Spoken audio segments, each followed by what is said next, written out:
तो नमस्कार दोस्तों, आप सभी का फिर से स्वागत है हमारे YouTube चैनल यूजुअली यूनिकासो YouTube चैनल पर। तो आज हम लोग पढ़ेंगे कक्षा 8 का प्रकाश का खेल अध्याय 11। तो आप सभी सबसे पहले हमें कमेंट में लिख कर बता ऑडियो और वीडियो की क्वालिटी बता दो। उसके बाद हम लोग चर्चा करते हैं इस अध्याय के बारे में। प्रकाश का खेल, हमारा प्रकाश का खेल है क्या? सबसे पहले आवश्यक है प्रकाश को जानना। आखिर में प्रकाश कहते किसे हैं, प्रकाश है क्या, प्रकाश का कार्य क्या है? तो सबसे पहले हम बता दें, सूर्य की रोशनी को किरण कहते हैं, उसी को हम प्रकाश कहते हैं। यानी कि प्रकाश वह कारक है जिसकी सहायता से हम किसी वस्तु को देख सकते हैं। इसी की सहायता से हम वस्तु को देखते हैं।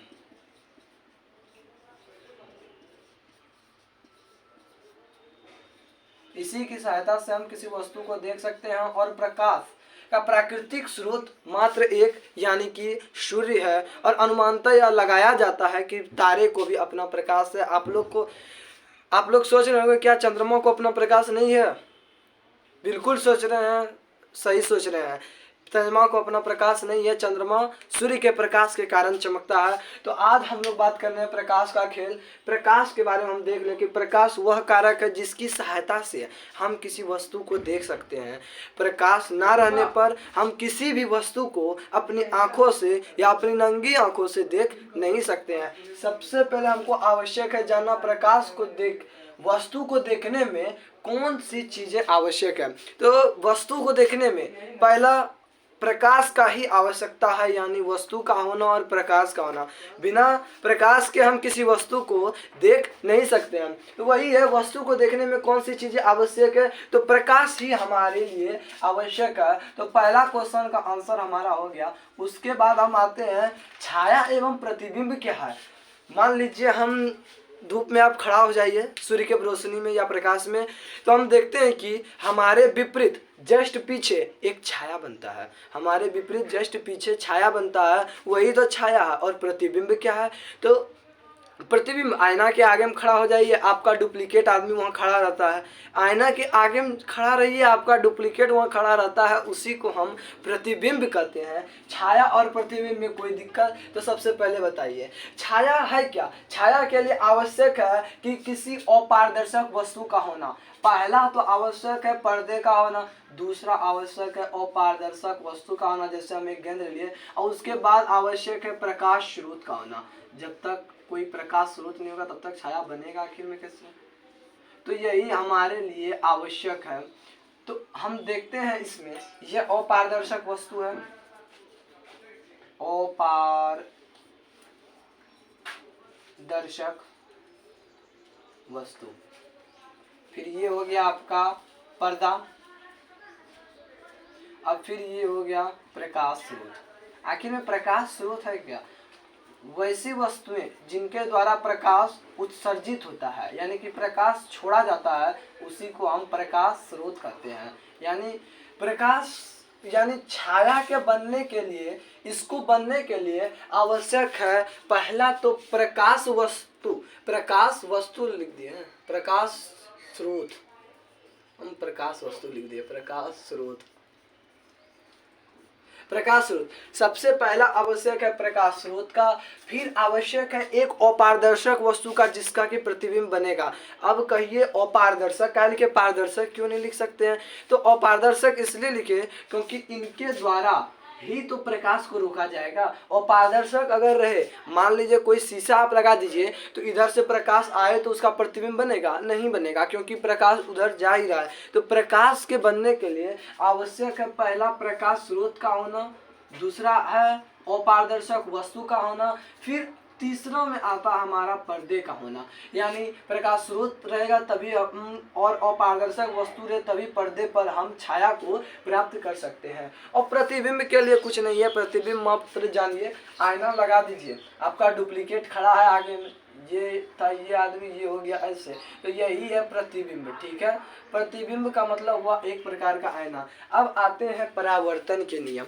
तो ये और ये हमारा कंप्लीट हो गया। हम आते हैं परावर्तन के नियम।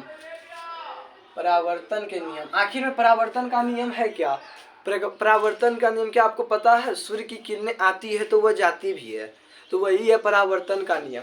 प्रत्येक वस्तु, मान लीजिए यह पृथ्वी है, तो जब हम सूरज से इसको प्रकाश पृथ्वी पर आती है तो आपतित किरण के साथ यह परावर्तित भी हो जाती है और यह बीच में अभिलंब बनाती है और आपतन कोण बराबर होते हैं परावर्तन कोण। यही तो है परावर्तन का नियम।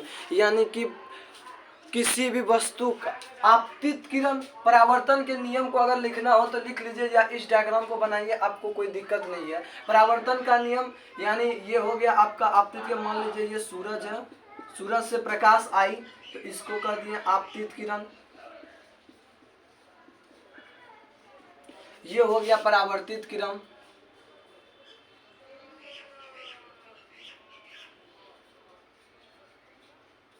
हाँ, ये हो गया आपतित किरण, ये हो गया परावर्तित किरण। और यहाँ पर जो बिंदु था इसको हम क्या कहे, इसको हम कहते हैं आपतन बिंदु, आपतन बिंदु। और आपतित किरण और परावर्तित किरण के आपतन बिंदु से जो एक लंब होता है यानी 90 डिग्री का, इसी को हम कहते हैं अभिलंब। लंब यानी अभिलंब, लंब यानी अभिलंब। अब आता है, इतना चीज तो आ गया, आखिर में ये आप किस चीज का चित्र दिए भाई, तो ये बराबर होते हैं इसके, यानी आपतित किरण, ये आपतित किरण है, अभिलंब है, आपतित किरण अभिलंब के साथ जो कोण बनाती है इसी को आपतन कोण कहते हैं। इसको आई से निरूपित करते हैं, इसको आप लिख लीजिए, इसको आपतन कोण कहते हैं और इसको आई से निरूपित करते हैं, यानी एंगल ऑफ इंसिडेंस। उसके बाद हमारा आता है परावर्तित किरण। तो परावर्तित किरण वही है, यानी जब परावर्तित किरण अभिलंब के साथ, परावर्तित किरण अभिलंब के साथ कोण बनाती है, यानी ये वाला कोण, तो इसी को तो हम कहते हैं परावर्तन कोण। भैया देखिए परावर्तन कोण क्या है, इसी को तो हम कहते हैं परावर्तन कोण। परावर्तन कोण इसमें मात्र इसको आर से निरूपित करते हैं, इसको आई से, इसको आर से, angle of incidence, angle of reflect, ठीक है। अब आता है इसमें से एक ही क्वेश्चन निकलता है, आपतन कोण अगर मान लीजिए ये आई है, आई दिया है 90, आई मान लीजिए 35 डिग्री है, तो आर बराबर क्या होगा आपको बता देते हैं, एंगल ऑफ इंसिडेंस बराबर होता है एंगल ऑफ रिफ्लेक्ट, यानी आपतन कोण बराबर होते हैं परावर्तन कोण के। अगर आई दे दिया 35 डिग्री तो परावर्तन कोण भी कितना हो जाएगा, 35 डिग्री ही होगा। और यह क्या, आखिर में सूर्य क्या है, तो वही जो यह है यानी प्रकाश स्रोत है। सूर्य क्या है, प्रकाश स्रोत है, जिसकी सहायता से प्रकाश पृथ्वी पर आती है और यह एक प्राकृतिक साधन है, प्रकाश स्रोत है। तो अगर इसमें कोई दिक्कत हो तो हमें कमेंट में लिखिए। अब परावर्तन के नियम को तो जान गए हम, परावर्तन का नियम क्या है, यानी कि आती है, जाती है, अभिलंब डालती है, आपतन बिंदु कहलाती है, आपतन कोण बराबर होता है परावर्तन कोण। बस इतना तो ये परावर्तन का नियम।